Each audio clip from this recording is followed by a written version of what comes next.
when tomorrow comes and we both regret the things we said today.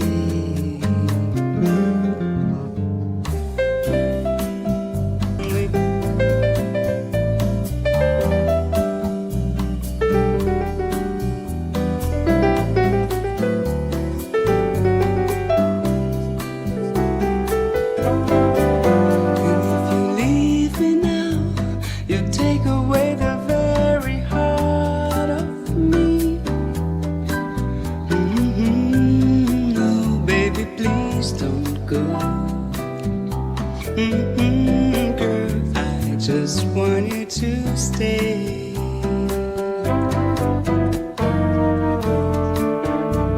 A love like ours, love that's hard to find.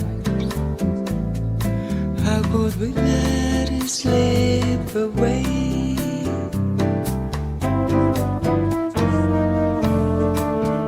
We've come too far to leave it all behind. How could we end it all this way? When tomorrow comes and we both regret the things we said. Dear friends and colleagues, please hurry up and take. We have a really heavy program this morning, and we're already running late. So please come in and take your seats, and we'll get this started.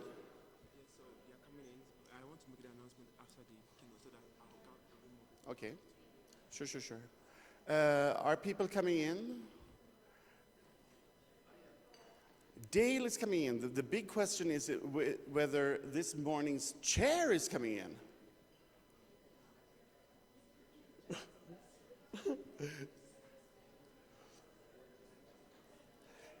I think we should start in any case.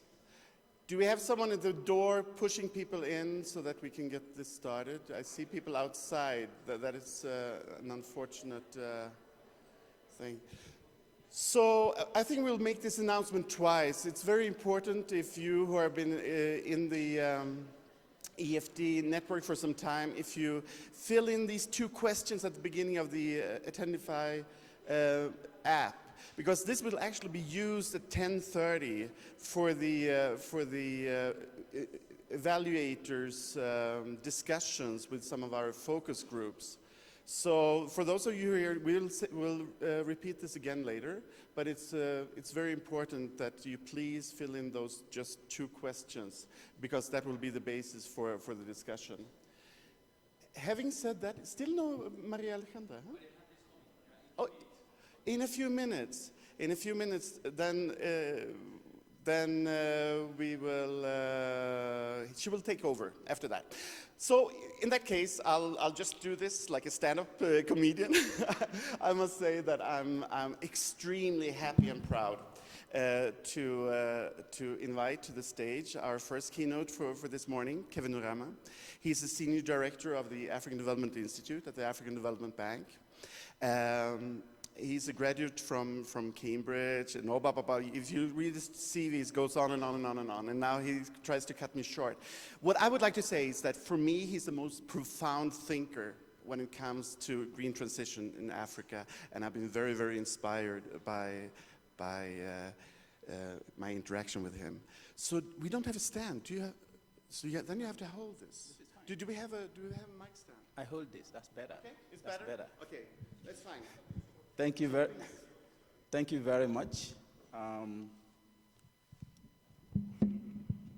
Just let me set a timer for myself, because I've been told if I overrun, there is something used to chase out evil spirits who overrun in a speech here. Anyway, it's very big pleasure for me, a great privilege to be in your midst, to speak to people who do what I always long to do, which is do research. Unfortunately, I have not had the privilege to do that in a few years because of other calls of duty. So I apologize in advance if my presentation is not in-depth in terms of the research content and everything. I'm going to be talking just based on experiences that we've had on the continent with regard to trying to move inclusive development, sustainable development, green growth, and all those things that we all care about very much. So I'm going to talk about strengthening capacity for inclusive development in Africa, basically drawing insights from what I've just talked about. So my first, my slides will be in 3 parts. One, what really does this mean? I know in this crowd, inclusive development, sustainable development may mean something different for other crowds depending on the perspectives that people come at it from. And then I draw some insights just by having a broad brush on Africa's economic development progress so far and how inclusive it might be, where I see we may be missing the mark in terms of what we are focusing on, in terms of research and policy, and maybe what I think we may be needing to do more in order to be able to achieve that better. And then try to draw implications for what we do in this network. First, inclusive development. I start basically by what is inclusive.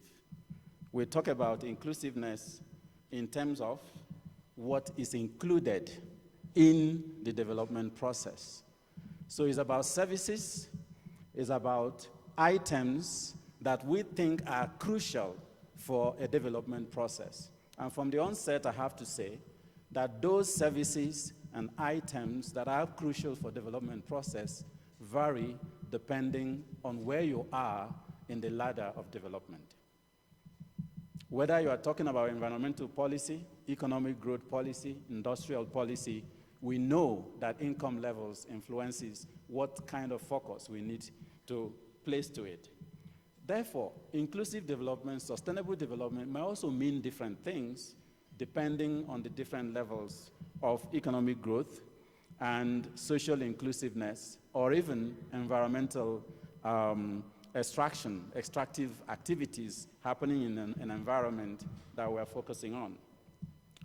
But to address this more formally, I think about the very profound 3 pillars of development: the economy, the society, and the biosphere, the biophysical systems that we work with. So I normally think in terms of looking at what old people had done. In Egypt, they have this pyramid that has outlived those who built it. So it is sustainable. It's a sustainable structure. So why is it sustainable? It's very simply an equilateral triangle. So I want to think about sustainable development, inclusive development in that same way. If only we can focus on our policies, ensuring that equal considerations for the 3 pillars of the economy of sustainable development at all times, we will get sustainability effortlessly. But what we've done so far is we started with Industrial Revolution. It's all about the economy. Use the steam engine, use whatever you care in order to just grow the GDP. And the hope is, as GDP grows, we'll start getting the multiplier effects, and inclusiveness just happens. And then when you increase your GDP, technologies will also start improving, and there will be socio-technological transitions that will lead to better efficiencies, in technical efficiencies in the economy, and therefore the environmental externalities will reduce. Some of these things are true and have been proven to be true in some economies, but it may not be generally true in everywhere. But what has been happening is that because we've started our development dialogue focusing on the economy, we look at, I just retained the shape of the pyramid, but what we do is we exploit natural capital. And as we do that, we create degradation, we create pollution, we create all the things that this crowd cares about, normally referred to as externalities of growth. And on the other side, we also extract social capital, whether it's taking slaves to go and build farms, so long as it improves growth for the beneficiaries, that is fine. You can throw bombs And if GDP grows, the economy is doing well. And because we're doing that, we also create fragilities in societies that the economy is supposed to serve. And what we then have is an isosceles triangle, which I hope you believe me, that when we have such a system, the base is smaller, and with any perturbation, any headwinds, as economists will want to call it, it might topple over faster than the equilateral triangle that the Egyptians built. And that is what we have been doing over and over. And when you look at economic history, the cycles of economic recessions has always been when society is ignored and the biophysical environment is ignored. Nature fights back on its own, the society fights back on its own. In this country, yesterday, there was a curfew. Why? Society is fighting back. So for me, to think about inclusive development and inclusive development policy, we need to think very carefully about what we are focusing on and what we are researching on. I can actually stop my keynote here, and I would have made my point.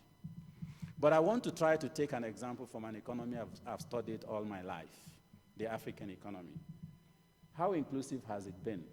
So my hypothesis is that instead of extracting from society and from nature in order to build economic systems, we can actually build all of them together.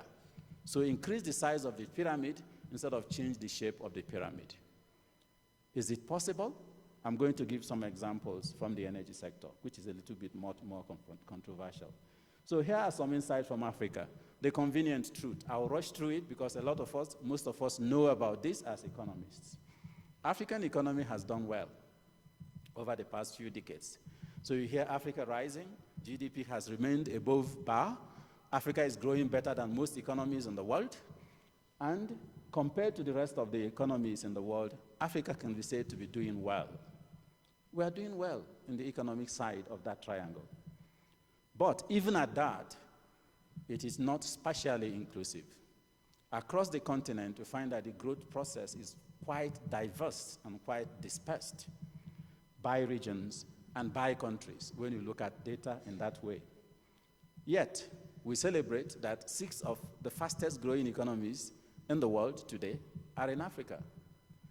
But on the global picture, when you then start looking at what that growth means, the quality of that growth, you find what inclusiveness does to society, non-inclusiveness does to society, to the economy, and also to the biophysical environment. So here are some inconvenient truths. The African economy is very, very informal. Mostly, almost 75% of informal employment in Africa, 71%. And I want to draw some inferences from this because this is something I've worried about for quite some time. Most often we say, hey, let's formalize the informal economy.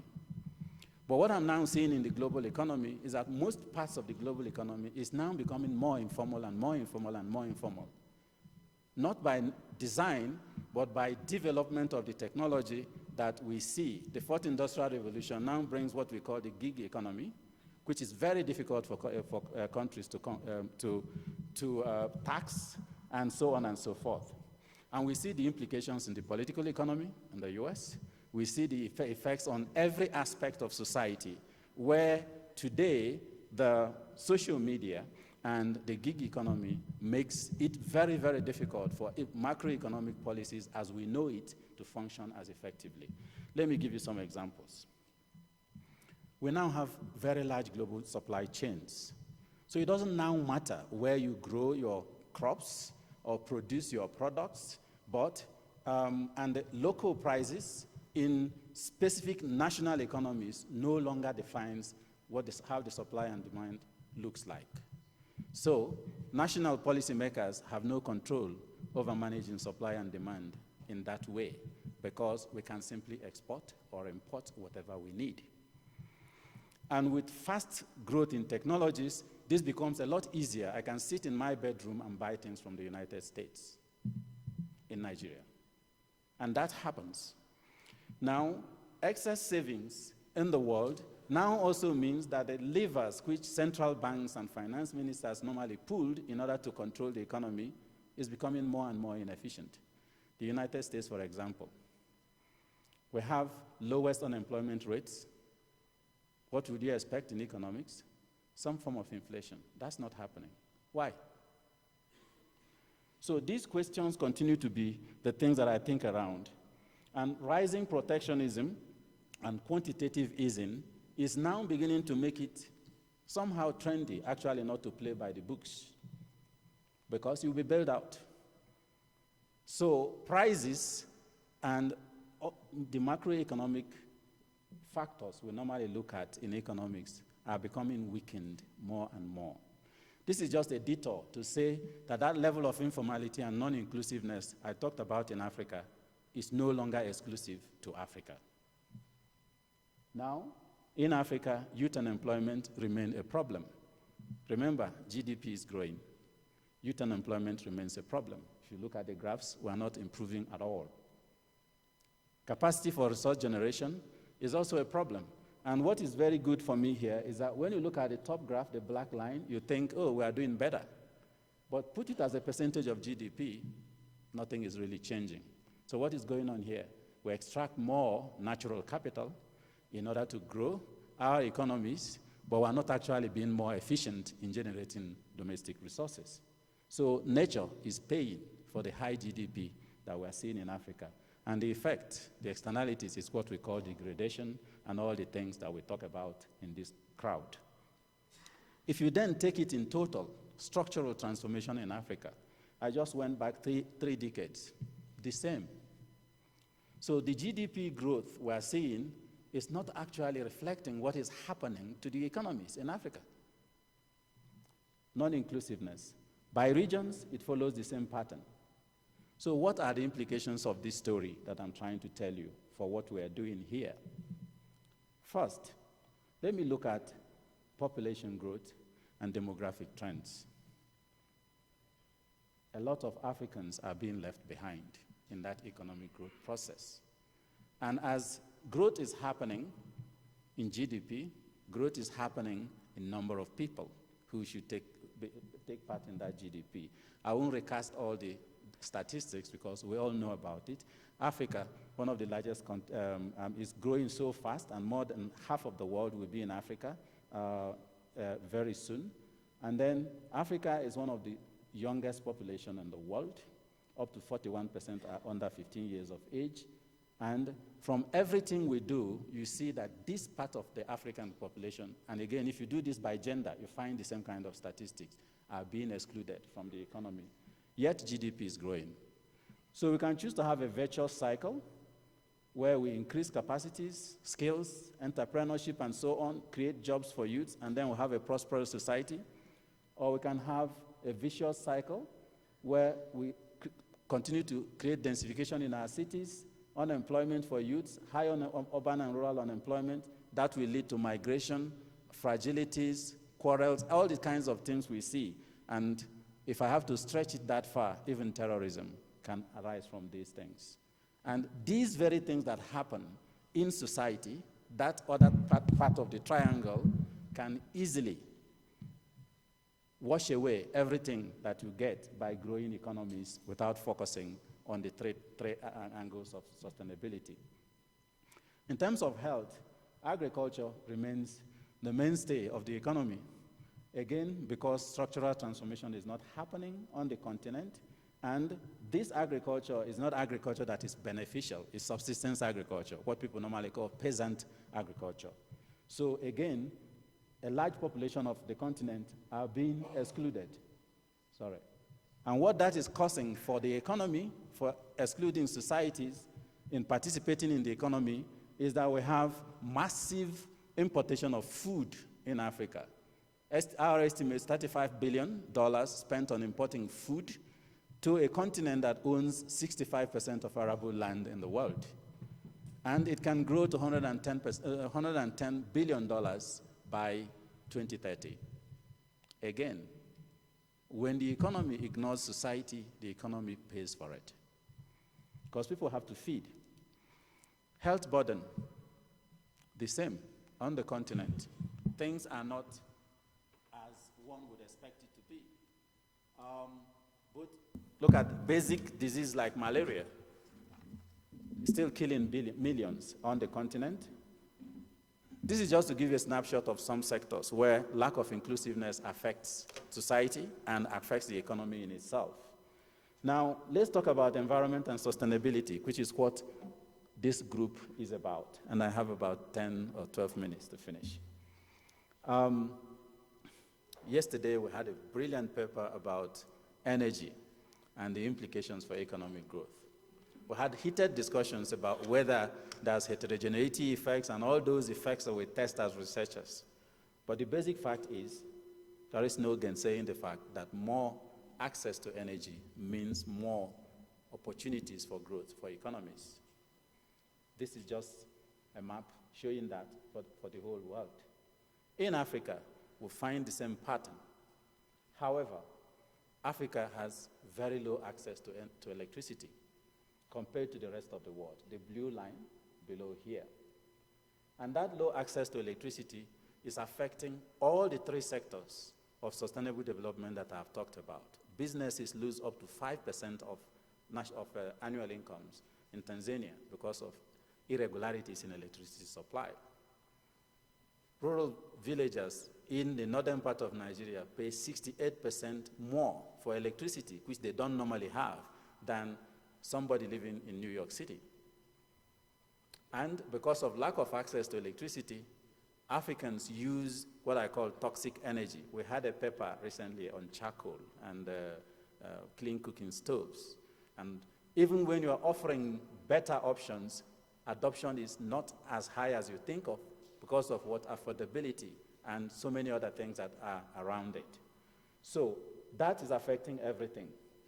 So in the bank, we've tried to see how we can use a holistic model, a holistic approach to try and address this, and that's what I'll talk about briefly. So business as usual will not lead to achieving the SDG 7, yet we have the carbon budget we must operate within. So we know Africa needs more energy, but Africa has to operate within a carbon budget. Otherwise, we jeopardize the sustainability of the world. Now, INDCs, well celebrated, but if you look at it actually, the pledges made by the high emitters of this world cannot lead us to a 2-degree world by 2050.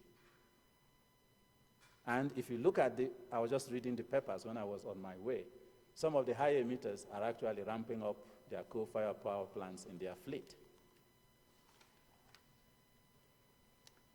Africa, lowest emitter you can think about. Yet, Africa, most impacted by climate change. Are you seeing the correlations between all the three angles of sustainability? That's what I'm trying to show you here. But let me just go dive in a little bit. If you look at this heat map, here is China.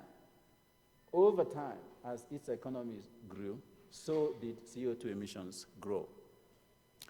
Africa's CO2 emissions might still be low, but the environmental footprint shows that it will follow the path of China if nothing is done to change it towards a transition pathway.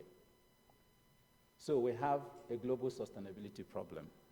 So for me, how we need to address that three parts of the triangle is not to do solid research in economics or solid research in environmental economics or in sociology or the geopolitics of development or so on, but actually to step back and look at this pyramid and appreciate what it is and think about how the work I do in economics feeds into my understanding of how to build that pyramid that is sustainable over time.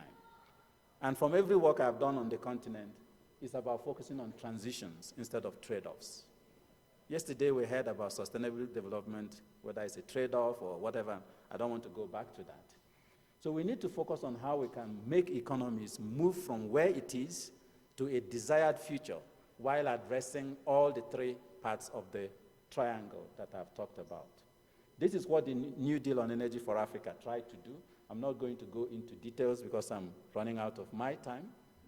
But you notice that what we did in the New Deal of Energy for Africa was to try and focus on this whole system instead of, oh, we need to improve energy access, or, oh, we need to stay within the carbon budget of the world, or, oh, we need to reduce the number of people dying out of lack of access to electricity. But having consultations with all the member states and stepping back to look at the energy system of the continent and how it interacts with the other sectors, and then create interventions that will address where there are gaps in those areas. And in doing that, even though in the New Deal we have all energy types in the energy mix for Africa for the future, you still will reduce CO2 emissions significantly while achieving universal access to electricity. I invite you to go and read the paper on the New Deal, because it's on our website. One I would like this group to work on a little bit more is the initial studies we did, which showed that if you actually used the Medupi type of I have to pause in saying this, the Medupi type of coal-fired power plant to give electricity to all households in Africa, you reduce CO2 emissions in Africa today by almost 80%. Reason, toxic energy that's being used by the African continent today is not only creating CO2 emissions, but it's also causing deforestation. It's creating so many other harms that is happening there. So asking Africa to stay in low access to energy, stay in poverty, stay in the exclusion of the youths in the economy as sustainable development in order to remain green is not a sustainable development policy from my perspective. And here are the things that we found based on our consultations across the continent on what are the areas that need to be focused on. Yesterday we talked about subsidies. It's always a good tool that we try to focus on when it is convenient. But countries are saying a lot of the subsidies we talk about, even for renewable energy, sometimes are price distorting. So when we want to make such recommendations based on a research that we've done, we need to look at the global picture and how it impacts on other sectors of the economy as well, including the domestic resources that countries can mobilize. I don't want to go through all the things that came up, but just to say, in order to do this, we need to take a more broader look and address all the sectors that we'll talk about. We see the same thing in terms of human development in Africa. We all know about the Fourth Industrial Revolution. Africa has been excluded in them, lack of capacity. I don't want to go back into that, but just specifically, investments in research and development. It's only South Africa that comes up into a map of assessing what we have done in that field, which we did with UNESCO. And then you find that here, correlation with GDP is also very high, just like in terms of investing in energy. But more interestingly, when you look at this, you find that a lot of the research that is happening in Africa are actually done by external experts. Again, capacity utilization, exclusion of African experts in the research that defines the future of the continent is also another inclusive development problem that is happening there. And when you talk to Africans, I always encourage Africans, let's go back home and solve the problem of the continent. Some heed that call and go back home. Their governments ignore them. Why? They can run and get consultancies from global consultancy firms and so on, and do the job at a very high price, but actually excluding the population that are there. That's a challenge. What about institutions to do that, since EFD is working to strengthen capacity for environment for development? Some work we've done with CGD, the Center for Global Development in the US. I'll just pick a little bit of what we found there. African think tanks and universities are so poorly funded, and not only poorly funded, the funding cycles is so erratic that you can either plan or have a strategy or even deliver on a plan. So I just picked some of the most cited think tanks on the continent, and you can see this is how somebody's resource flow is. So if you are the executive director or the vice principal of such a place, you will be focusing on sustaining the institution rather than saving the environment. That's a big problem. So we need to think about how to support Africa-led institutions and Africa-led experts in order to be able to work at par with the international institutions and international experts to create solutions that understand the society and is able to deal with both the biophysical and economic challenges that Africa is facing. The likelihood of me, as an African, I have lived outside Africa for quite a long time, to go to my own country, Nigeria, and think that I We breathe agriculture. more than the people who is sitting there, I will be 99% wrong. So this is a quote from one of the CEOs. 2 more minutes. A quote from one of the CEOs on his view and frustration about how Africa's capacity to help Africa is being treated. And I read, Africa tends to be a child with many parents, very many parents. And unfortunately, most of the parents want their child to learn how to walk their own way. And most of the parents do not want to hear and listen to the child when the child's asking to walk their own way. Our researchers, our PhDs, our patents, our ideas, we are a child, and nobody wants to allow us to walk our own way. If you unpack that analogy, there's quite a bit in there, and I think I agree with him.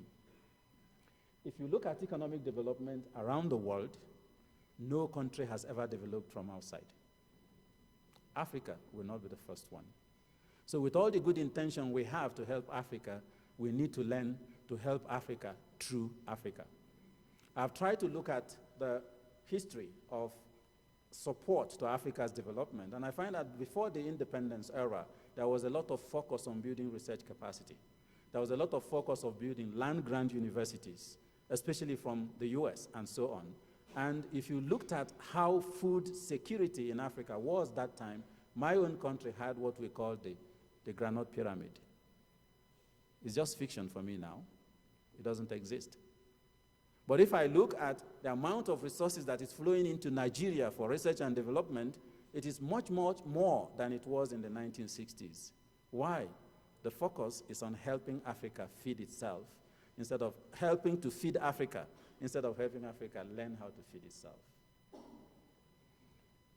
So what Africans are doing, another problem is sometimes we focus on small case studies, very nice, very illuminating, but really not impactful for policy. And most African economies are small case studies. The whole of Africa's GDP is smaller than that of France. So if we really want to create change in Africa, we should follow the African peoples in terms of their regional integration approach to development, to addressing their environmental, economic, and social problems. So instead of focusing on small case studies, we actually need to look at the implications of those case studies for a more global, Pan-African, or regional issues. And specifically for EFD, I would like to recommend that we try to align with the regional economic bodies in Africa in order to be able to have very clear inroad for policymaking and so on. Our papers published in journals, good outputs, but African policymakers don't read the journals. So we need to try and find how we get in there. Conclusions. Inclusive and sustainable development cannot be achieved by the excellence of research or policy recommendations from specific fields. If I have to paraphrase what I have written there in these words, we need to look at the interlinkages. Second, why sound models can provide sound insights on specific issues, like the paper we heard yesterday on energy, on impact on growth. Very sound. But the whole discussion was about, hey, let's look at the socio-political economy of where you have done this research and how it will be interpreted and used. 3, context matters. We need to think about the context of where we are making our policy recommendations and actually frame those recommendations with the policymakers in that country, not with the excellence of our knowledge and understanding of our models, significance of variables, and the existence of all the effects that we talk about. And finally, scale matters. In Africa, there's need for us to focus more on regional policies, Pan-African recommendations, and I want to ask EFD to try to actually interact a lot more with the regional bodies in Africa, like the African Association of Universities, the African Academy of Sciences, and so on, so that the impacts of the great research that is going on here, what I see as a big leverage of EFD is that we have researchers from all over the world that can bring specific case studies that can have a bearing to inclusive development policy in Africa. And I think that makes me get my 30 minutes. Thank you so much.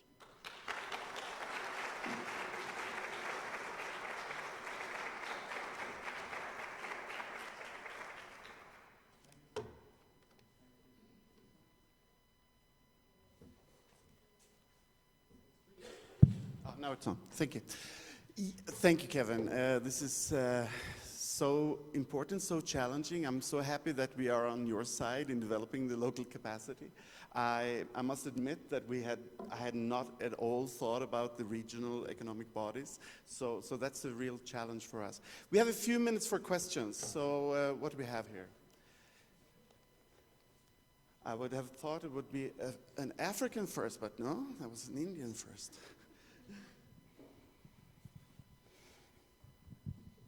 Thank you. That's a very interesting talk, great overview.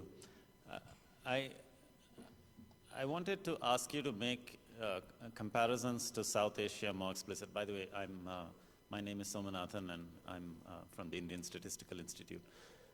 I noticed that in most of your graphs, South Asia did not appear as a region, and that makes Africa look worse relative to other world regions than if you separated out South Asia, I think. And the reason I say this is I think it is relevant to think about in terms of overall strategy for African development, because otherwise some of the assumptions you make that, these are the things Africa needs to do because Africa is different in these dimensions, and that if we do these things, then we'll develop. I think that you can go wrong that way if you don't look at, I think, the other world region, which is perhaps closest to Africa, which is South Asia. Because, for example, you laid a lot of emphasis on regional integration for Africa, right, to have a big single market. That's true, but if you look at India, it's one country, big single market. And yet, if you look at many of those statistics, you'll find that they're pretty much the same as sub-Saharan Africa. So, regional economic integration isn't necessarily going to be, perhaps the big thing. I did notice that in one of those statistics, you did put up South Asia explicitly, and that was the electrification statistic. And there, yes, there is a considerable difference. But I just wanted to ask you to think a little bit more about this, because I think some of these things South Asia is very, for example, you have high growth rates, right? Mm-hmm. Economic growth rates, but you have very low industrialization, that is to say very low manufacturing. This growth is coming in the services sector. Mm-hmm. You also have an extremely large informal sector. Almost all the employment is informal, right? So similar, there are, the issues in education and schooling are quite similar. Many of these things. So I would urge you to maybe make those comparisons perhaps a little more explicit, because it might lead to, might be a little more enlightening about what it is that's different or missing. Okay. Thank you. We'll have one more question, and then we need to wrap it up. Thank you very much for the good presentation you've made. But I want to say something which I think is also a major issue on the gap, is the issue of governance in Africa. Because all these pictures about the problem in Africa, the issue of inclusiveness, I think the gap is governance. Because if you, a person in Africa, and see how politics and governance is conducted in Africa, you will discover that governance, for me, is the key issue, trying to control many of the things. Are our politicians interested really in developing Africa or developing themselves? If you go through everything happening, you will discover that sometimes I listened to a tape this morning. You will find that African leaders will be donating money to Europe when in their place there is flooding, they can't help the people, but they take the same money to donate to Europe. So you begin to wonder this kind of issue. I remember there's a case in Nigeria where a millionaire in Nigeria built a center somewhere in the US. Meanwhile, in his own home state in Maiduguri, there's a university there, there is no research center there, and all that. So I think one of the major issues, too, is for us to reflect on the governance in Africa. And I will also want the AFDB to African Development Bank to also, when they talk to leaders, this is also one of the key things that should come up. Thank you. Over to you, Kevin. Thank you very much. Yes, comparison with South Asia, for sure. The analysis we did, we looked at all the regions in the world and also all the parallels that we have. And we're actually working very closely with many universities in South Asia in order to try and also learn from the good examples that are there and also some mistakes that have been made. But within 30 minutes, I couldn't put in everything. But I take that comment very seriously. I'll work on it. Just before I came here, we had Mr. Taman from Singapore come to the bank to give us a seminar lecture on the lessons Africa can learn from the Asian continent, including South Asia, in order to shape the development discourse on the continent. So that's how seriously we're taking it. Governance, for sure. I tried to move back the slides to show you. If you look at every sector on the continent, you are very spot on. Lack of appropriate regulations and governance policies. That actually cuts across. The length of these bars you see is the size of the impact of that and the focus that we need to make. And this is for the energy sector, very clear. And I just need to end by talking about a discussion I had with the head of state sometime. We wanted to invest in renewable energy in the country. Massive investments.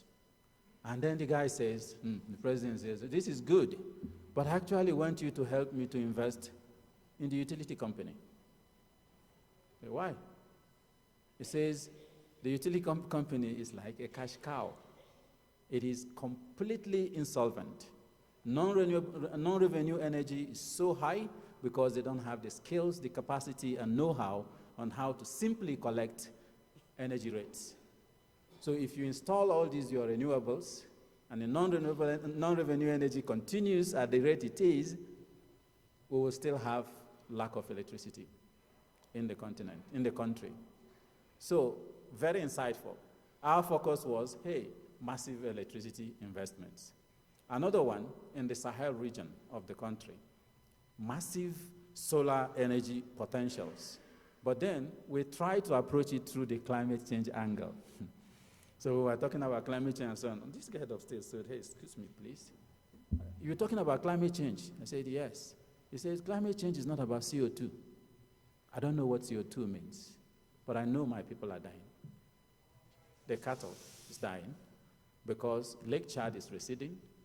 The pastures are no longer to be found. It's more fight between farmers and cattle rearers. Diseases, the rate of malaria has gone up. Talk to me in those terms that myself and my parliaments are grappling with every day. Then I'll do anything you want for your climate change. Thank you.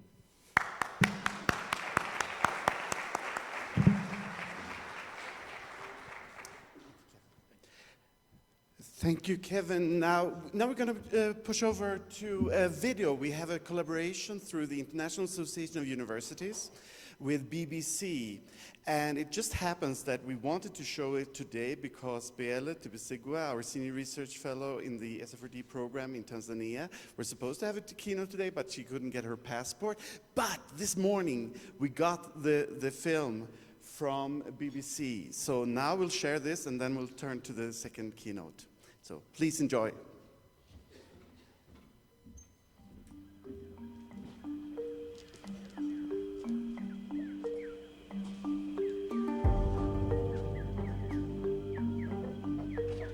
Kilimo kina faida, unalima unapata chakula. Kama hujalima utakula nini? Agriculture and smallholder farming is really the backbone of Tanzania. We breathe agriculture. Most of the households in Tanzania are engaging in agriculture. EfD stands for Environment for Development, and it's really a global network of environmental economics research centers coordinated by a secretariat that is based at the University of Gothenburg in Sweden. Ecosystem services accounting for development begins from the recognition that nature is very important to people. The problem that we have is that we don't know how exactly important nature is in a particular location, for a particular kind of service, and for different kinds of people. So that's the background that sets the stage for this project. The whole idea of EfD is to promote environmental management in the global south. Ecosystem services are the benefits that nature provides to people, including air quality, water purification, habitat for species, all kinds of things that we all benefit from, but we barely realize that nature is actually providing them to us.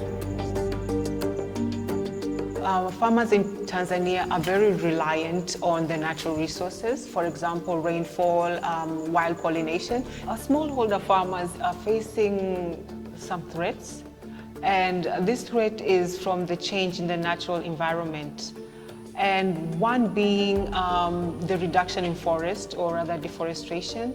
And the more we continue to lose our forest covers, the more we continue to lose the natural habitat of the wild pollinators. Kwa miaka kama miwili mitatu iliyopita ni kwamba nyuki kuna wakati walikuwa wengi kwa sababu kule msituni kulikuwa msitu haujasumbuliwa.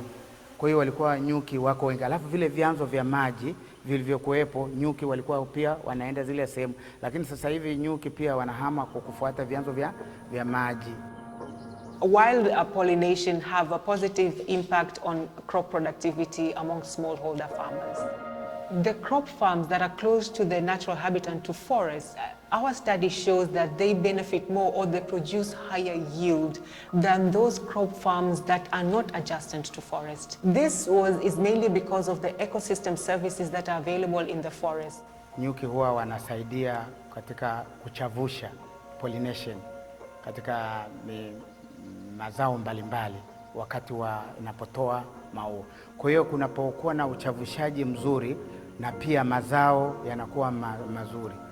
Halafu pia nyuki tunapata asali kutoka kwenye nyuki. Kwa hiyo tunapata asali. Misitu, katoe kana misitu sasa hivi hamna. Kwa sababu watu wamelima. Tuna msitu sasa hivi tutaona. Wakati tumehamia sisi za Chereka. Moto. Ope mahindi tu inafanya kazi. Lakini sasa hivi unaona mapori kama hivi wengine wameacha kwa sababu wakalima hawapati vyakula. Wameacha kulima. Wako mjini wanafanya kazi sana. So it was a way of us coming together and producing some methods that can be replicable in other countries as well. As EfD Tanzania, our goal is to produce research that has a policy message that can actually improve the dialogue towards sustainable managing environmental resources in the country.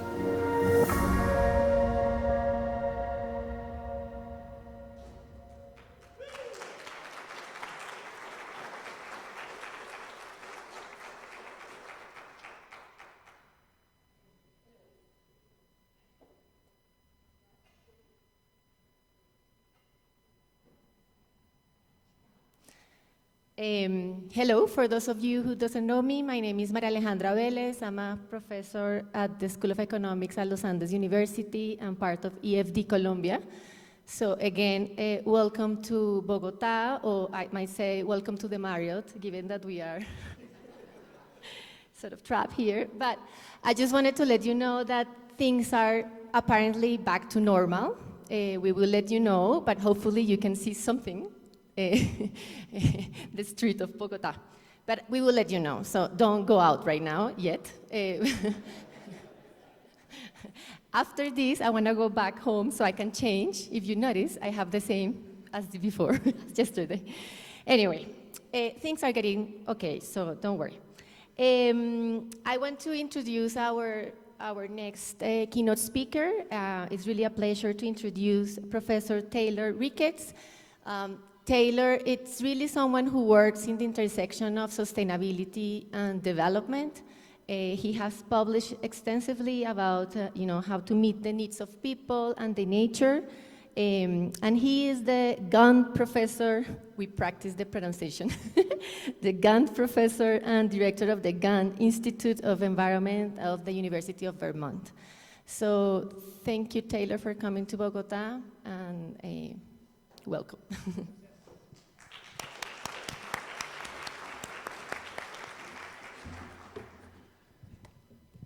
Okay. ¿Está bien si hago así? Can you hear me? It works? Okay.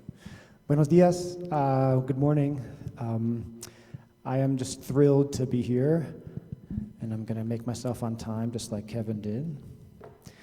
Yeah, thrilled to be here. I've been talking with Francisco and Roger and Gunnar and Tomas for a couple years now about how to engage in EFD, how the institute I work at, the Gund Institute, can engage with EFD. One step of doing that is to come to one of your fantastic annual meetings, and that's one of the reasons I'm here. It's been so inspiring so far, seeing the truly global collaborations going on around environment and development and economics, on the research side, on the capacity side, and just the true global working together to make these goals a reality that we all share. So thank you for including me, and it's been so interesting so far. So this is what I'm going to talk about, but I'm going to do something else first for 2 minutes, and that is just make sure you understand what this place is, the Gund Institute for Environment at the University of Vermont. This is what it looks like where I live. It's not what it looks like right now. Right now it's very white. But in the summer it looks like this. And the Gund Institute is, you can think of it as a center for sustainability science, just like Arun was introducing yesterday. Our goal is to mobilize scholars to work with each other and leaders in new ways, to understand and solve the critical environmental problems that we all know exist and we share. Essentially, we work together bringing a diverse array of disciplines and interests and skill sets to bear on real-world conservation problems. Okay, so it's exactly the kind of place that we're all talking about here this week as well. Any institute is essentially its people, so these are some of ours. The institute comprises 180 people. They're faculty fellows at UVM. They are students, postdocs, PhD students, master's students, and they are about 50 affiliates from 40 other institutions in 11 countries. So it's bigger than just UVM, and you can probably recognize one of these people here if you're sharp-eyed, right? Okay. So what they do is they work together across disciplines. We have people from the business school and the medical school and engineering and biology and ecology and the med center and so forth to work together on these big sustainability challenges because it demands that. These challenges are not just ecological problems, they're not economic problems only, they're not business problems. All of them are all of those things and more. And so our science needs to be as cross-cutting as the problems are, and our solutions need to be as cross-cutting as the problems are, and that's what kind of drives this institute. Just one more quick thing on our institute. We've decided to focus on 4 still quite broad, admittedly, issues. Climate solutions, health and well-being, resilient communities, and sustainable agriculture. And I've seen several talks on every single one of these things already here this week.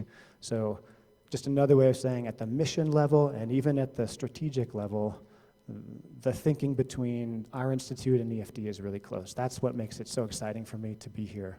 Every talk I see, every conversation I have makes it more exciting about somehow finding ways to work together. Okay, end of ad. Now back to the talk. This is what I want to do in the time I have. Talk about ecosystem services and the promise they have for connecting people and nature, and how we've kept that promise or haven't so far, and what we need to do to keep it better. So it's really a talk about what I think are some of the really important frontier issues in the field of ecosystem services, which Bielo talked about really eloquently just now in the video.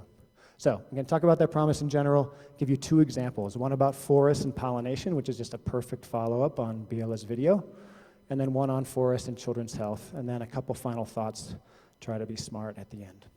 Okay. So ecosystem services, we all know what they are, so I won't dwell on what they are, but they're relevant to here because I think they connect people and nature in a really increasingly well-known way. To me, they're one of the ways to understand that triangle that Kevin was talking about and how we can have policies and interventions, management that thinks about ecology, economics, and society at once. So it's a range of things that ecosystems do or provide that supports human well-being. And it's been fascinating to me over the last 10 years to see how this idea has sort of swept the global community, maybe 15 years now. Every single one of these internationally operating NGOs in the last 9 years has rewritten its mission statement, the core sentence about what they are fundamentally, to go from a biodiversity focus strictly to a biodiversity and ecosystem services focus. In other words, conservation for us as well as for its own sake. So that's really consequential. I used to work at WWF. Changing your mission statement is not a small thing, and all of them have done it. You probably know about and are part of some of the big global efforts to characterize ecosystem services. That big room is IPBES, TEEB, increasingly global science about these ecosystem services and what they can do for us. So a really, really big, almost bandwagon idea now. When I think about that, though, I think about what we need to know as a scientific community to support that interest. What do we need to know about ecosystem services to use them responsibly, to manage them well? And this is kind of the framework that's in my head as I walk around, and it's going to frame my talk too, so I'll share it with you now. So what we need to know as interdisciplinary scientists is kind of going left to right. We need to know what the ecosystems are and their species. That's the capital, right? We need to know what functions they have. They cycle nutrients. They have photosynthesis. And then there's a subset of those functions that involve or support people, our livelihoods, our communities, our economies. So that subset of functions that directly influence people, I'll call those ecosystem services. Not every function in an ecosystem is one, but a big number are. And then that combined with other forms of capital, never alone, produce benefits for people, and we can measure those benefits, and we call that valuation, right? So this is kind of the left to right, too linear, too simple, but useful kind of thing. Do we know all those arrows? Can we characterize and quantify all those arrows so that we can ask about a change? Ooh, does this work? Yeah. How does a change in ecosystems or a policy that affects those ecosystems ramify in a change in benefit and value? We need to know each of those arrows and able to do that. So I'm always watching for how well we know this. Right. Okay. So this sets up 3 points I want to make right off the bat. Kind of like Kevin, I'll just say the punchline of my talk and then I'll use some examples to illustrate.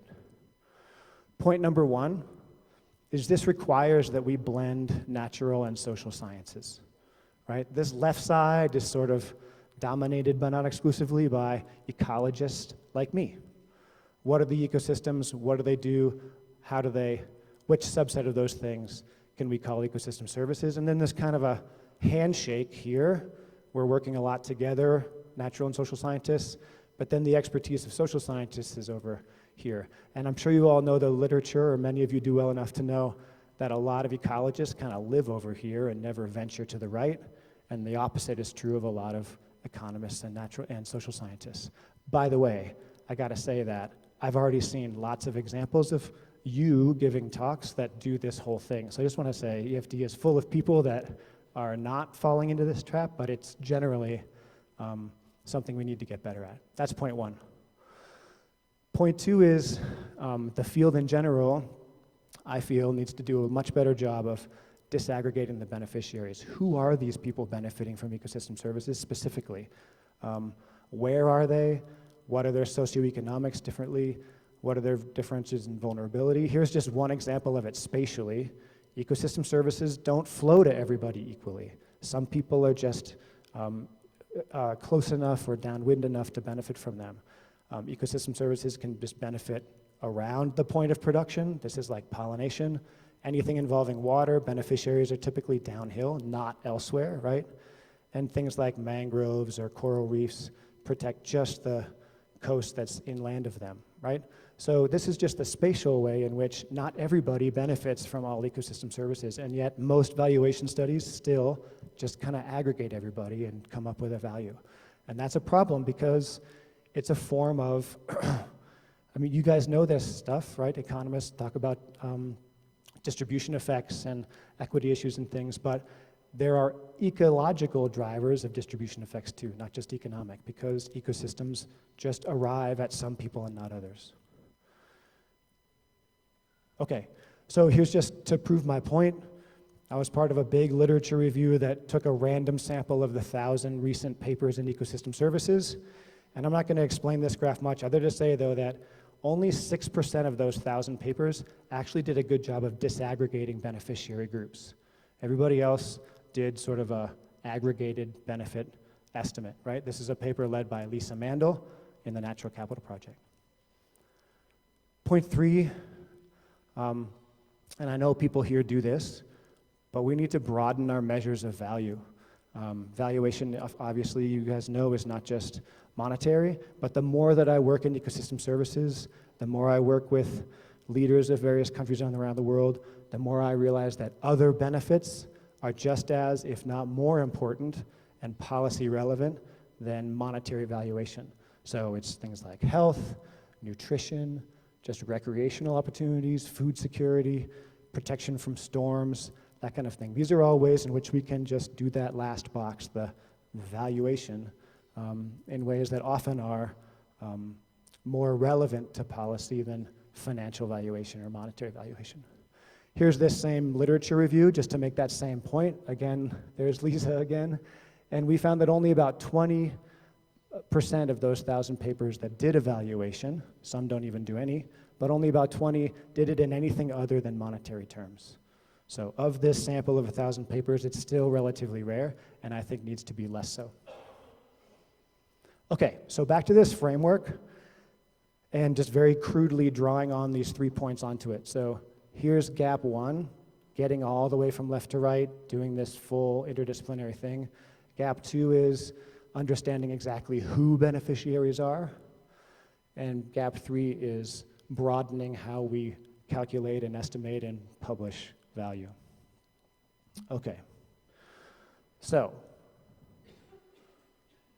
that was just the promise. Now I want to give you 2 quick examples just to be kind of concrete about this from work that I've been involved in that's trying to work on those 3 gaps and doing a partial job of them. One is crop pollination, following really nicely on Biela's video. And here the question for the research effort was this: where would deforestation most threaten pollination services and for whom? Okay, so this is something I've worked on for most of my career. Pollination of crops is the ecosystem service I know most about. And I'm going to talk about coffee and pollination since we're in coffee growing regions now in Colombia. So we've known for a while now, many papers, not just the one that I'm showing here, that forests house bees, especially in Latin America, a certain group of bees, stingless bees, that fly out of forests and pollinate nearby coffee when it flowers. And it can boost production of that coffee up to 20%. So, So a project that I did as a postdoc showed that. This, by the way, is Jaime Flores. He's a Colombiano, now in Australia, showing that in near forests, many, many more bees come and visit coffee, and we can show a yield effect that goes along with this decline of bee attention with distance from forests. So forests provide bees that improve, by the way, not only the quantity, but quality of coffee crops. Okay, so we've shown that. A bunch of other people have shown the same thing. So we wanted to see if we could write a general model, a landscape model, that would simulate the delivery of pollination services across a landscape. So I'm not going to show you any of the math, but I'll just give you the intuition. Here's a landscape with forest in green, let's say 1 coffee parcel in yellow, and the model takes an estimate of relative abundance of these bees in different areas of source, simulates how they fly around the landscape. We have pretty good data about how far bees can fly when they forage. We relate the abundance of bees that are arriving at that coffee parcel and every coffee parcel to the yield change, so we have yield curves from experiments. And then we take that change in value and we attribute it back out to where the bees came from, so we're accumulating an estimate of value of forests and other habitats as sources of bees. So this is the work of In-Soo Ko and Eric Lonsdorf, the 2 guys pictured there. And it's been shown to work pretty well in a bunch of places around the world. So we took this model and we went back to the place that I did the field work in kind of central Costa Rica and asked how well it worked in predicting the data that I had taken 15 years before. So, and it does a pretty good job. So here's the estimate of the abundance of bees on farms from the model, and here's what I have observed in my field sites. So a pretty good match, validation to data. And here it is on the yield too. Here's predicted yield, and here is the observed experimental difference in yield from pollination. So a good match on that score too. So what's fun is not that the model works, it's what you can do with it next. And so what we did with the model is ask what the marginal value of deforestation is for every possible deforestation event. So we essentially took a red square, it wasn't red, but it is now, and deforested it in a GIS, and then reran this landscape model to ask how did yields and income across the whole landscape change with this discrete marginal deforestation event, right? And then we went to the next one and did it again. Reforested the first, did the next. So kind of all possible grid cells, all possible little mini scenarios of deforestation. What's the result in overall landscape income from coffee for pollination? And the result is already up here. So the darker the green, the more, the higher the marginal value. If you lose that piece of forest, you have a higher landscape-wide loss in yield. So that goes from $700 per hectare a year down to almost zero. Right, so you can see the dark areas that are really of high marginal value. And the upshot of this is high marginal value is where bee habitat is good, where there's a lot of coffee nearby, and crucially, there are few substitutes. That's why little peninsulas of forest surrounded by coffee like this one are really valuable, and parcels of coffee that have a lot of, parcels of forest that have a lot of forest around it are less valuable on the margin as a single deforestation event. Okay? So this is finally getting to the thesis I want to make. We can actually also do the same thing, do that marginal change, cell by cell, grid cell by grid cell, but then pay attention to every coffee parcel. What's the change in that coffee parcel's income from that marginal change in forest? And that's this map. So the darker the red is the higher the maximum loss experienced by that coffee farmed pixel. And it just shows you the distribution of that vulnerability to deforestation.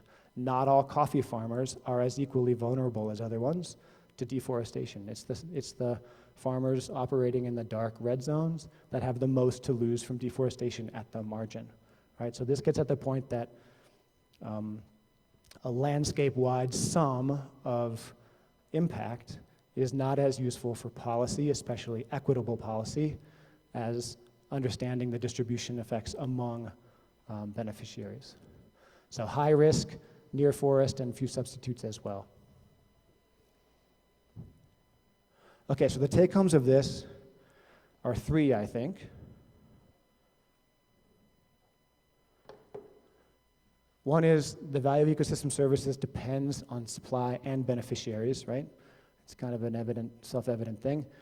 But the cost of deforestation in this case, and I would argue most, are borne unevenly, and we don't do as good a job as often as we should about where that cost is distributed, among whom.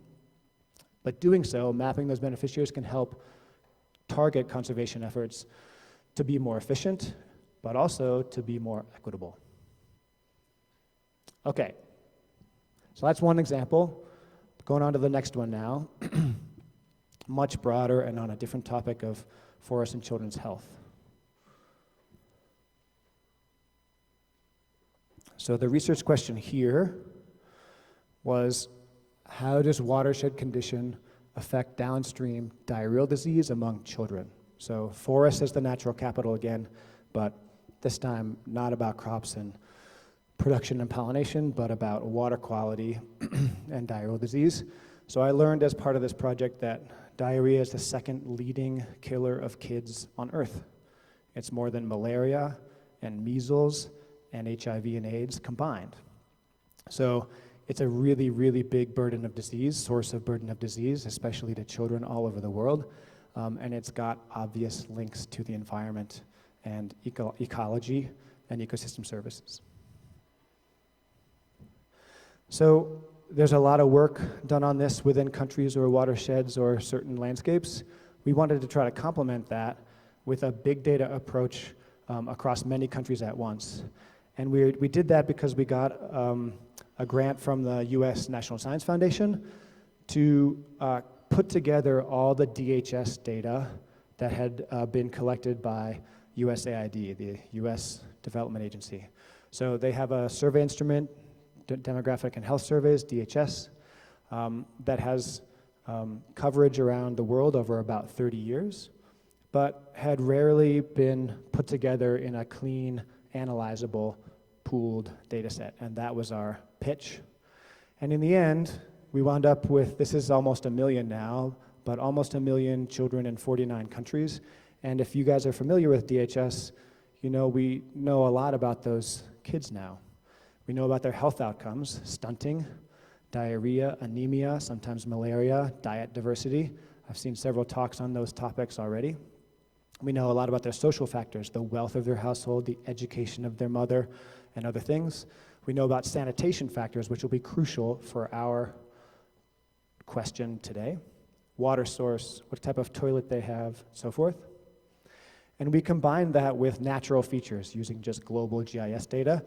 We know about the climate over time, land use in a buffer around each household, and also, again, crucially for this, we know about the watershed conditions. So we essentially drew a watershed above every GPS point, every cluster of houses, kind of a custom watershed, and we asked how much forest is in that watershed and how much human activity is in that watershed.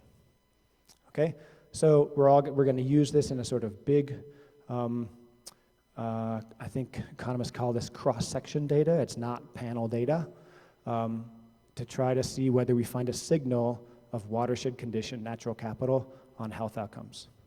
Here's what this looks like within one country of Mozambique, just to give you a sense. There's 2,800 households in the survey in Mozambique. Each of them has an answer, yes or no, to did this particular kid experience diarrhea in the last 2 weeks. So that's true of every member of the household. We know whether they have unimproved or improved water sources. This is a WHO designation. And we know the quantity, the amount of human activity upstream in the watershed, right? So this is just dots coded. The darker the dot, the more human activity. We have it for forest as well. So just to give you a sense of the data we have to work with. Okay, so again, for all these different countries, I think a subset of 35 we used to try to, in a regression style analysis, estimate the impact of watershed condition on diarrhea. And here's what we found, which is complicated, and I'll walk you through it. But the first thing I should say, it's work led by Diego Herrera and Alicia Ellis. Diego is a master's student from Cartier. He now works at EDF, and Alicia now works at Duke, of all places. So here's what this is about. These are all the factors that we put together, and this is a hierarchical mixed effects logit model with 3 sort of nested levels of factors. I won't talk more about that. You can ask me if you want. But the key thing is, for each factor, if it's to the right of this red line, it increases the probability of diarrhea in children. If it's to the left of this line, it decreases it. It makes it better, right? So you can already see things that we hoped to find because we know they're true, that getting older helps. Being in a wealthier household helps. Having a more educated family helps. All these things reduce the risk of diarrhea. Having improved sanitation and improved water all help, right? So this kind of gives us confidence that this model is recreating some things we already know. But the interesting stuff is the environmental factors in that green box at the bottom. So we find that across many countries, across many years and biomes and environments, that in general we find a signal that the more human activity upstream, that's people, crops, and livestock upstream, the higher the risk, and the higher the fraction of tree cover upstream, the lower the risk. So through all this heterogeneity in the global sample, we find this signal coming through, which kind of augments a lot of the local work and countrywide work that we know exists. Okay, so we split these data a lot of ways. I'll just show you one, and that's between rural and urban. So the red triangles are rural, green squares are green circles are urban. And the upshot is, again, down here that the signal kind of goes away for urban households and is stronger than on average for rural ones. And to me, this is interesting. It kind of implies like a swap of natural for built capital. I think in cities, a lot of people are less dependent on the immediate watershed upstream of them and its quality. But it also is another one of these distribution effects things.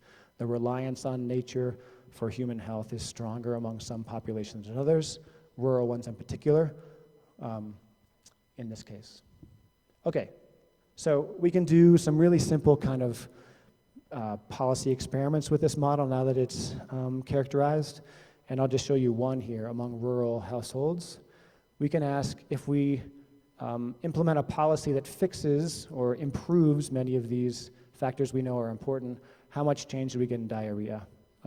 So improving wealth, education, improved sanitation, they all have significant effects in reducing diarrhea, but also simulated restorations of tree cover in upstream watersheds can have significant effects as well, and higher amounts of deforestation are kind of in the same order of magnitude as some of these traditional interventions we know are implemented all over the world, improving water quality. So I'm going to skip that and do one more wrinkle on this one before wrapping up.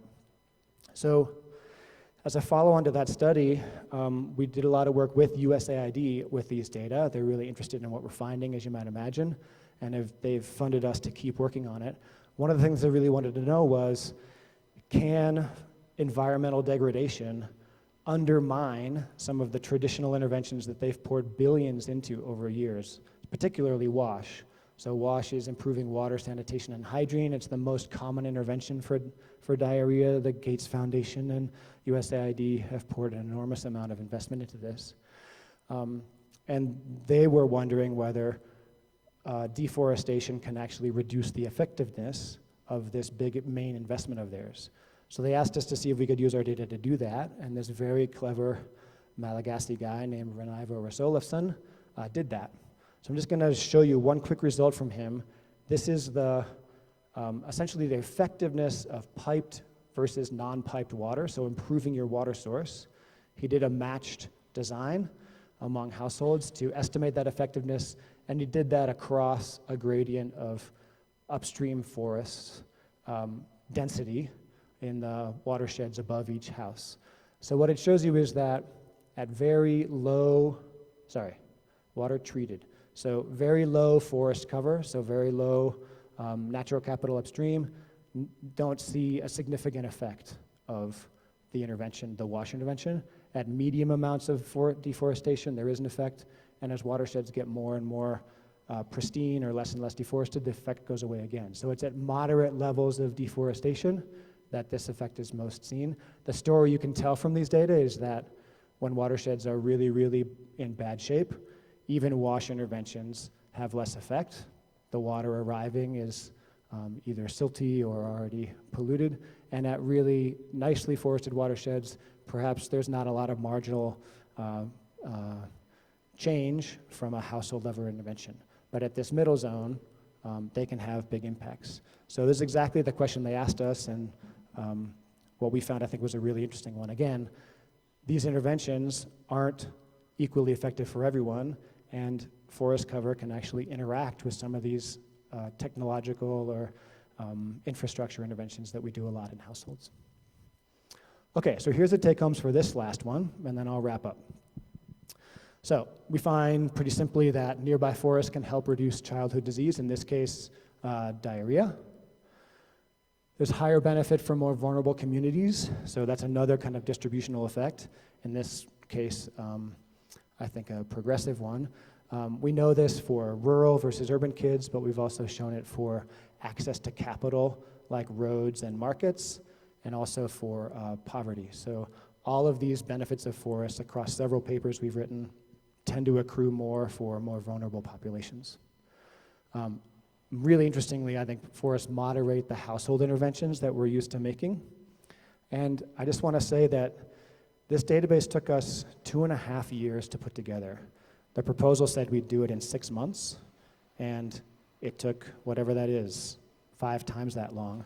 We put a lot of effort into building this database, and we would love it to be used as much as possible. So here's my offer to you that if you're interested in another question that might be asked by this kind of data set, please let me know, because we are not allowed to post it publicly, but we are allowed to collaborate with whomever on them. So please let me know. I'd love to get as much use out of that sunk cost as possible. Okay, just one quick ad for along this forest and disease line. What I hope is next is a proposal that's now been submitted to work on dengue fever in Costa Rica. Again, Francisco's involved, you can see him there. The big question here is how do environmental suitability and human behavior interact to influence dengue dynamics? And this is going to combine sort of the biology of a new vector species that's arriving in Costa Rica and what drives that biology, to the epidemiology of dengue, to the behavioral economics of avoidance behaviors. I think it's a really good example of the kind of work that Arun was talking about, work that works on environmental, social, and economic forces at once. And I think it kind of addresses that full triangle of Kevin's talk as well. So, yeah, we'll see if this is funded, and if so, we'll have another great project to work on. It's less using survey data and more using clinical reports of dengue fever. Okay. So, final thoughts for a couple slides. First, back to this thing. Again, these were a couple examples of projects I've been part of that are working on these 3 remaining challenges in ecosystem services science, as I see it personally. I think one of the big take-homes for me is that work that addresses ecosystem services can really advance this environment development nexus. I think work that blends natural and social scientists and science is really, to me, where the excitement is. It's where the big questions are. It's where the fun papers to write are. It's where the real insights are, and it's where the impact is far beyond just the science itself. This diagram and my whole talk still leaves a lot of factors out that I think collaborating with economists, including you all, could really help with. So an economist's eye on, I'm sure you're asking yourself, like, what are the costs of these interventions, and how cost effective are they, and how do they compare to other alternatives, things that economists ask that ecologists don't. So I'm sure you're all thinking that, yeah, there's like a big arrow missing here that is a policy science and policy implementation arrow. Once we know the value, do we actually change how we manage natural capital? So that kind of thing. Optimization, policy impact evaluation. These are all parts that I think could form really great collaborations as well. So for all those reasons, it's really exciting to talk about this and hopefully talk about it with you after. And the biggest picture, you know, we all know about the Sustainable Development Goals. It's a really long to-do list. It's like a big to-do list to create the world we all want to live in. And I think we're just not going to get there, at least get in at all a timely way, if we work on them one at a time. So advancing towards the Sustainable Development Goals is going to require advancing several of them at once. And these sorts of ecosystem service questions, I think, can do that. I kind of toted it up as I finished my talk. The papers I talked about address 6 of them in poverty and nature and health domains. And so these kind of approaches not only are interesting research questions, but can sort of push forward on multiple Sustainable Development Goals at once.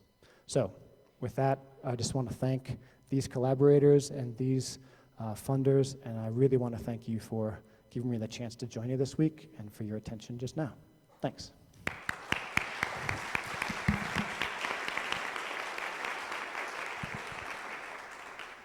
Thank you, Taylor, for this fantastic and inspiring talk. I think we are a little bit behind of time, so we have like time for 2 questions, depending of the question.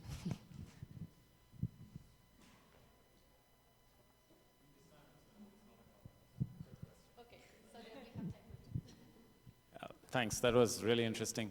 I just wanted to ask one question about your study on the effects of upstream forests on child diarrhea. Is there any work or documentation of the pathways for that effect? Because that would be extremely important for the policy implications. Yeah, so there's limited ability to kind of infer pathways or mechanisms from this kind of study. The data are just so coarse. The one we were able to kind of discern convincingly was, is the forest effect an actual ecosystem service effect? There's actually some water purification or sediment retention going on, or is it just forest crowding out people?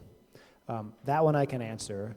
There's a forest effect at all levels of upstream human activity, so there's not this kind of trade-off effect where forests are just pushing out the sources of pollution.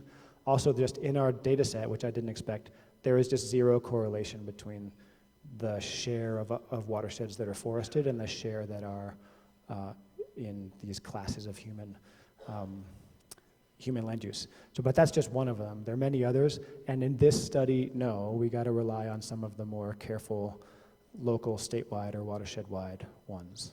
So I think it's been a frustration of ours doing these kind of big data studies, and we've had to keep in mind what the role is. The role is to see if there's a general signal across all these gradients and diversity things, but it's not an appropriate data set to go digging for mechanisms because of its coarseness. It's a great question. So I think one more, and that's...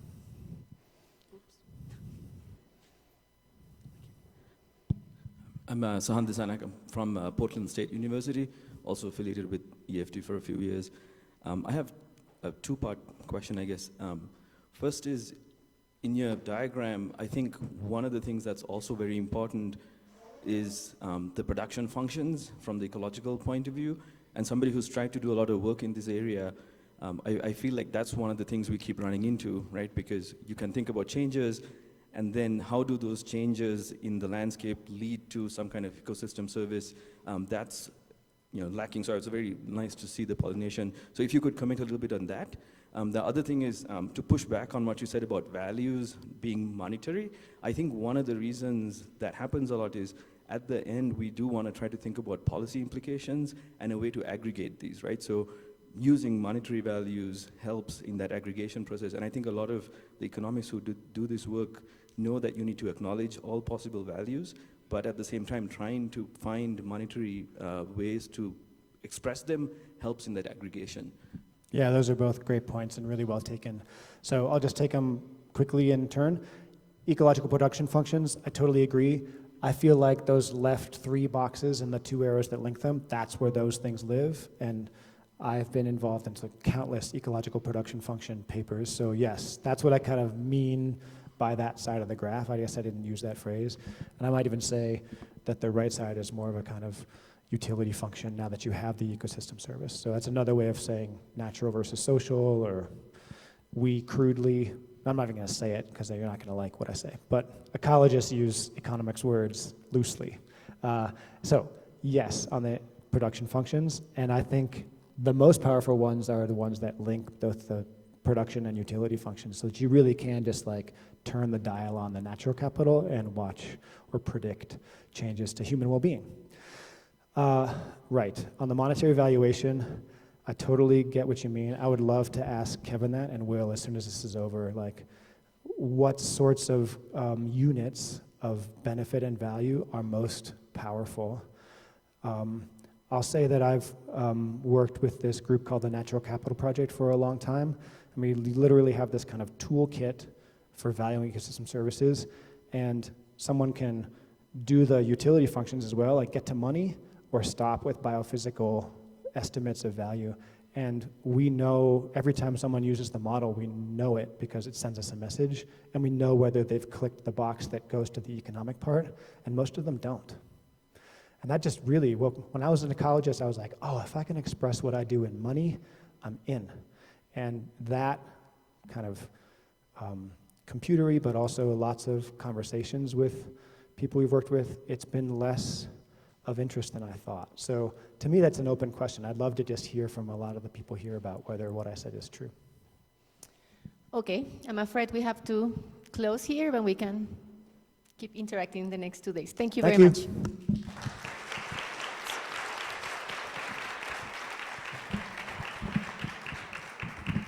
But please stay, we have two important announcements, first from Kevin Nuram and then from the local organizing committee. So please stay, it's actually important for what we're going to do today.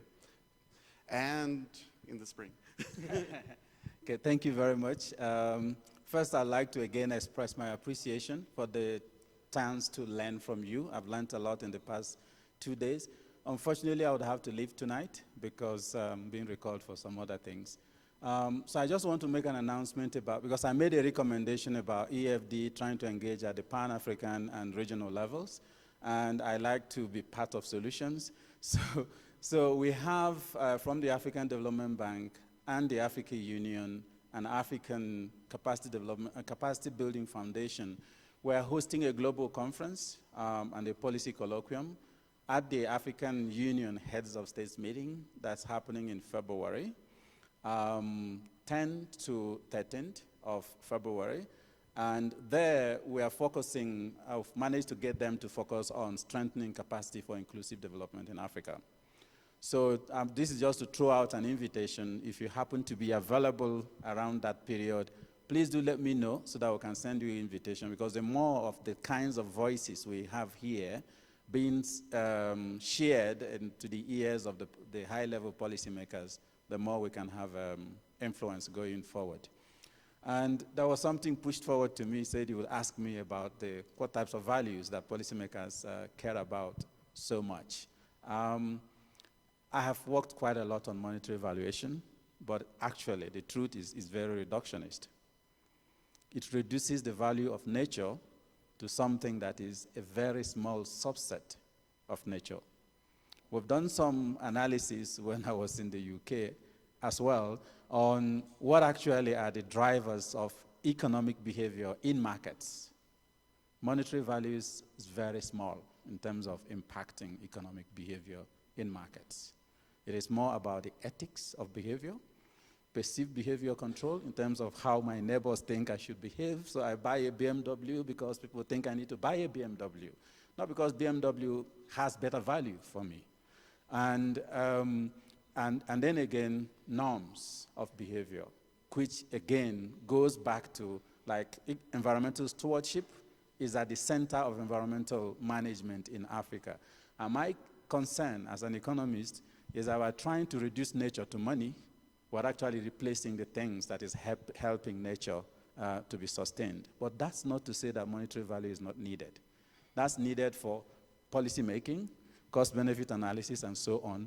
But as policymakers in Africa, they would like to see all the values at the same time. So if it's about cost-benefit analysis, you know what to do. But if it's about saving lives, you know what to do.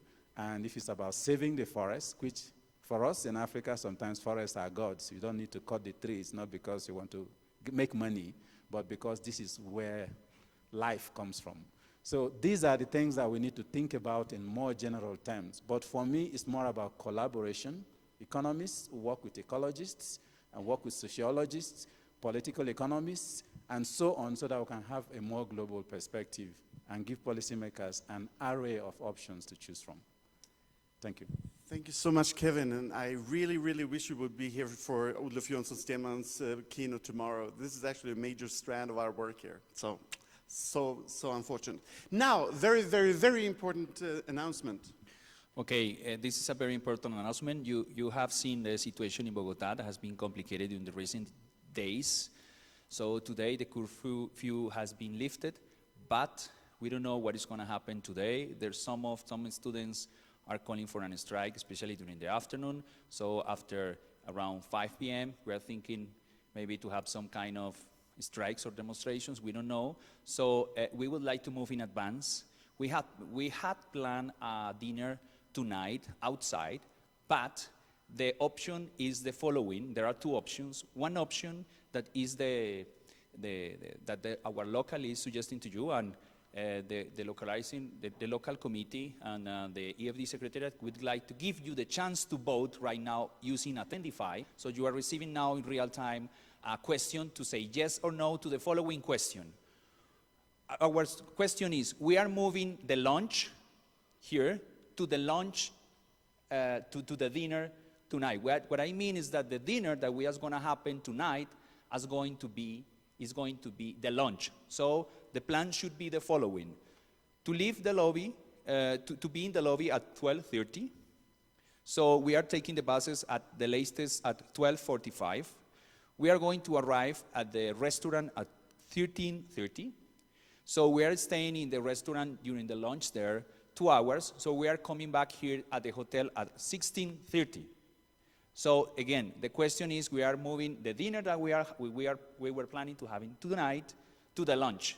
The objective is that you can see the sun, because we have been close, you know.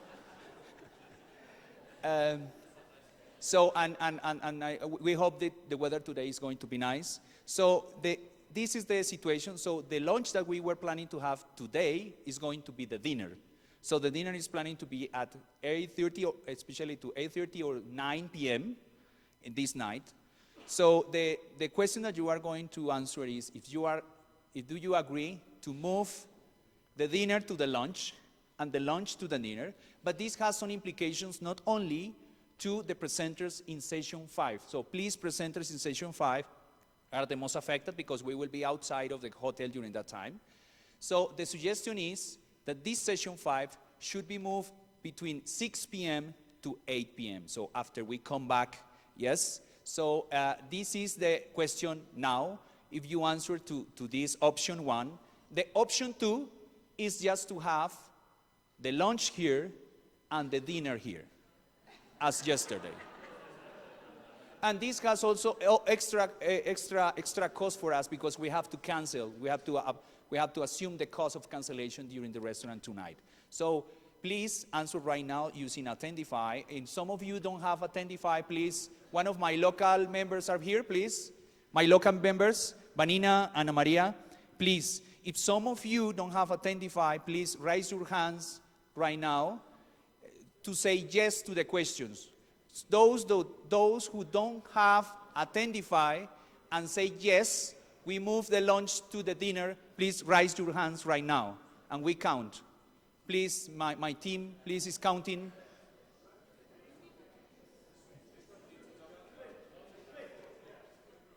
Yes, please, my team is counting the hands, please.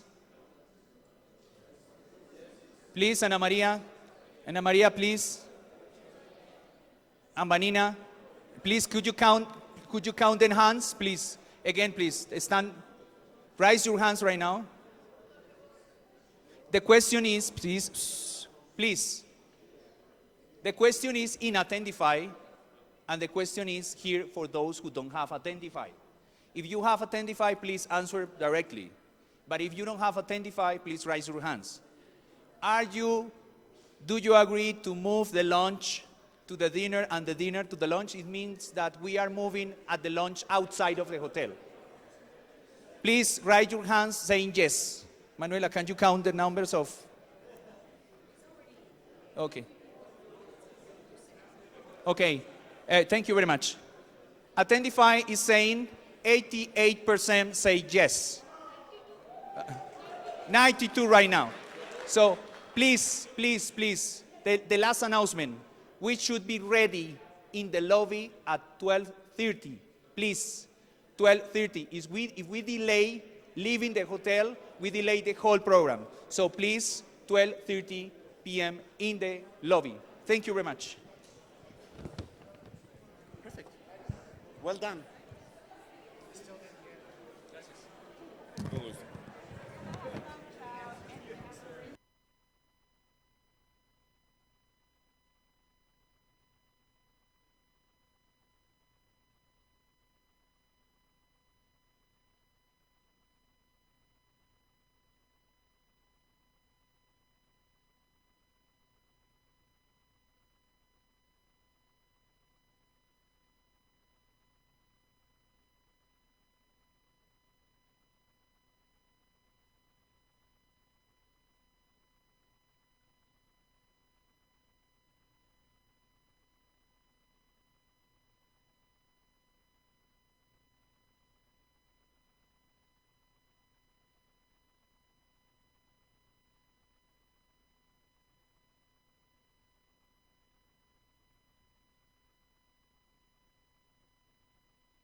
see.